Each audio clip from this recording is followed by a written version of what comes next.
दोस्तों, मैं राजेश मावले। दोस्तों, आज मैं झांझर लेकर आया हूं। झांझर में यहाँ पर गौशाला में लेकर आया हूं। बुरहानपुर शहर में गौरक्षक और पुलिस विभाग द्वारा जिस प्रकार के कई ट्रक पकड़े जाते हैं, जिसमें गौ माता और कहीं ना कहीं बैल, कई अन्य जानवर भी यहाँ पर गौशाला में भेजे जाते हैं। लेकिन यहाँ की क्या परिस्थिति है, आज उस ओर मैं आपका ध्यान आकर्षित करना चाहूँगा। लेकिन यहाँ पर मध्य प्रदेश सरकार द्वारा भी जिस प्रकार से गौशालाओं को किस प्रकार का अनुदान मिलता है, यहाँ पर किस तरह से गाय की रख रखावट होती है, आज उस ओर मैं आपका ध्यान आकर्षित करना चाहूंगा। और मेरे साथ में गौरक्षक आज देवेंद्र मराठा है। देवेंद्र मराठा से भी मैं जानना चाहूंगा किस प्रकार से यहाँ पर गौशालाएं संचालित की जाती है और किस तरह से सरकार का यहाँ पर लाभ मिलता है।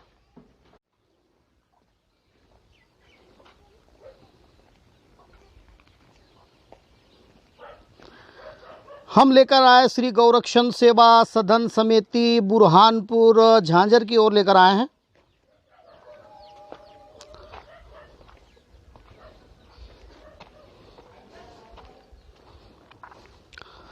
हम बताना चाहेंगे कि जिस प्रकार से यहाँ पर गौरक्षक और पुलिस विभाग द्वारा जिस प्रकार की गाय या जिस प्रकार के जानवर यहाँ पकड़े जाते हैं, यहाँ गौशालाओं में रखे जाते हैं, तो आइए आज मैं दिखाता हूँ किस प्रकार से यहाँ पर सुंदर गाय हैं।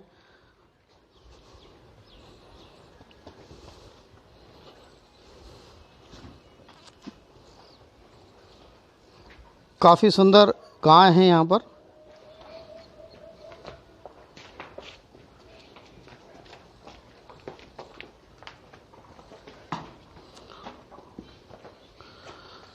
यहाँ पर गौरक्षक जिस प्रकार से जानवर तो पकड़ते हैं, लेकिन उसके बाद में भी गौशालाओं में जाकर देखते हैं। आज ये देवेंद्र मराठा जी भी यहाँ पर आए हैं और यहाँ पर देख रहे हैं कि किस प्रकार से रखरखावट गायों की होती है।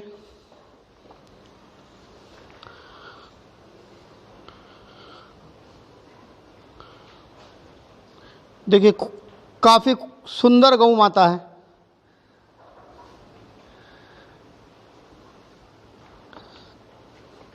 यहाँ पर काफ़ी गाय हैं।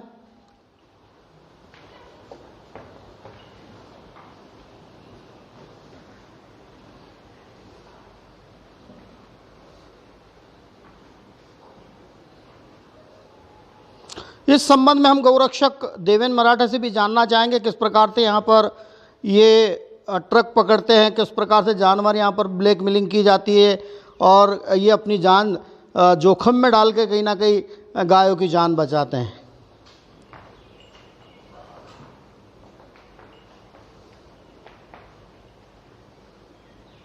गौरक्षक है और यहाँ पर गौ तस्करी की जा रही है, इसको लेकर क्या कहेंगे आप? पहले तो मैं पूरी सरकार से निवेदन करना चाहता हूँ कि गौ तस्करी तत्काल बंद हो, ऐसा कानून प्रदेश में और पूरे देश में लाए और गौ रक्षकों को अपनी जान जोखिम पर डालकर गौ रक्षा करनी पड़ रही है। तो ये सोचने वाला विषय है कि इसके पीछे कौन लोग हैं जो गाय तस्करी करते हैं। ऐसे हम कई बार गौशाला में हमने 5-5, 6-6 ट्रक पकड़ के डाले और एक ट्रक में 52, 60, 70, 80 गाय तक डबल डोर में भरी हुई रहती है, जिसमें वो उस गाय की हालत इतनी बेकार रहती है कि गले में भी रस्सी होती है, उसके पैरों में भी रस्सी होती है। तो ये काम सबसे पहले बंद करना चाहिए। अभी केंद्र में भी कहीं ना कहीं भाजपा की सरकार है, मध्य प्रदेश में भी भाजपा की सरकार है, लेकिन आए दिन यहाँ पर गौ ट्रक पकड़े जाते हैं, जिस प्रकार की तस्करी की जाती है। क्या लगता है कौन तस्करी करवाता होगा? अब इसके पीछे तो जो भी लोग हो वो सरकार ने तत्काल उन पर कार्रवाई करनी चाहिए, दंडात्मक कार्रवाई करनी चाहिए और गौ हत्यारों को तो फांसी की सजा हो, ऐसा कानून पूरे देश में लाना चाहिए। प्रति माह कितने ट्रक पकड़ लेते होंगे आप? प्रति माह कम से कम 8 से 10 ट्रक पकड़ लेते हैं। अब ये इतना बड़ा जो तस्करी का मामला चल रहा है, तो सरकार के या जिस प्रकार के अधिकारियों को भी जानकारी होगी इस तरह से ट्रक जो पास होते होंगे। हाँ, होती है ना। अब राजस्थान से यदि ट्रक निकल रहा है तो उसको थाना, प्रशासन, पुलिस सभी को चीरते आना है। अब वो हवा में उड़ के तो आने से रहा है यहाँ पे। आज गौशाला में आए यहाँ पर, जिस तरह से यहाँ पर आप जो जानवरों को छोड़ते हैं या गाय को छोड़ते हैं, यहाँ पर क्या व्यवस्थाएं लग रही है आपको? नहीं, व्यवस्था तो गौशाला अभी पूरी कर रही है और जो भी गौशाला संचालक है वो भी पूरे सहयोग में रहते हैं, प्रशासन भी सहयोग में रहता है। ये सभी के एक दूसरे के सहयोग से कार्य मध्य चलता है। सरकार द्वारा किस प्रकार का अनुदान मिला जा रहा है गौशालाओं के लिए? उसके लिए तो एक गाय के लिए उन्होंने एक राशि निर्धारित करके रखी है, उस हिसाब से मिलता है, चारे के लिए मिलता है। अभी गौ तस्करी रोकने के लिए आप क्या कहना चाहेंगे? गौ तस्करी रोकने के लिए तो सरकार से यही निवेदन करता हूँ मैं, मध्य प्रदेश सरकार से भी करता हूँ और केंद्र की सरकार से भी करता हूँ कि तत्काल से तत्काल इसको प्रभावी तौर पर गौ तस्करी बंद हो, ऐसा कोई कानून लाए और गौ हत्यारे को फांसी हो, फांसी देने की सज़ा हो, ऐसा कानून लाए। आप जब गौ माता को जब इस प्रकार के ट्रक रोकने जाते किस प्रकार की दिक्कतें होती, किस तरह से ट्रक रोकते हैं आप? बहुत ही तरीके से ट्रक रोका जाता है, प्रशासन के फ़ोन लगाया जाता है, पुलिस प्रशासन को अलर्ट किया जाता है कि भैया ट्रक आ रहा है। इसकी सूचना हमको पहले से मिल जाती है, आगे से मिल जाती है।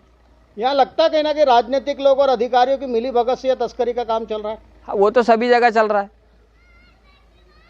वो कोई किसी से छुपा नहीं। कहीं ना कहीं आप लोगों के साथ में जानवर पकड़े जाते हैं, अगर आप लोग सूचना नहीं देते तो कहीं ना कहीं ले दे के मामला दब जाता है। हाँ, दब जाता है, बहुत सारी बातें ऐसी। तो क्या कहना चाहोगे प्रदेश के मुख्यमंत्री शिवराज सिंह चौहान से, क्या कहना चाहोगे इस तरह की गौ तस्करी को रोकने के लिए?